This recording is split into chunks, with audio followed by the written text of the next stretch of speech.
Primorju se stemni, zvesto občinstvo je na svojih mestih in gledališka čarovnija se lahko prične. Od tišine do glasbe, v kateri nas s svojo igralsko in glasbeno bravuro oplemeniti Jure Ivanušič, je vstopnica v letošnji jubilejni program, ki tako kot pred 20 leti iz gledališč stopa pod zvezdno nebo, kjer je navzoča posebna energija.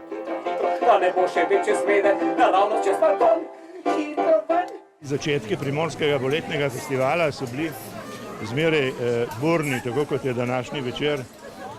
Vreme je krojilo usodo, poleg vremena pa velikokrat tudi ambient, v katerem smo postavljali predstave. S priznanji so se spomnili vseh treh snovalcev programa.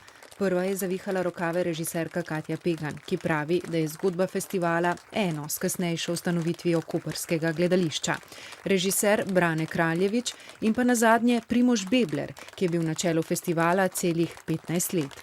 Zaradi njegove vizije, zaradi njegove umetniške moči je Primorski poletni festival zaznamoval slovensko gledališče. Pomembna prireditev, ki si je v 20 letih zelo utrdila pozicijo v tem prostoru, pridobila je izjemno dobro in hvaležno publiko, postavila celo nekatere pomembne kriterije za gledališko in za druge dejavnosti.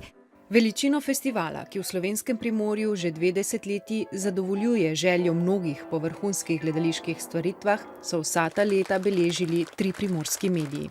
Televizija Koper, Radio Koper in Primorske novice, ki jim ni ušla niti večna bušca.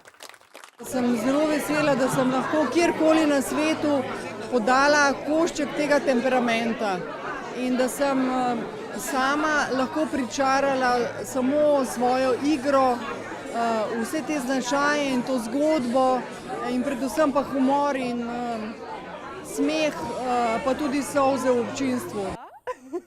Režija in scenografija večera je bila popolna. Pogledi so se preusmerili na morje in sklenili ob kapljah dežja, ki so sestavni del gledaliških noči Primorskega poletnega festivala.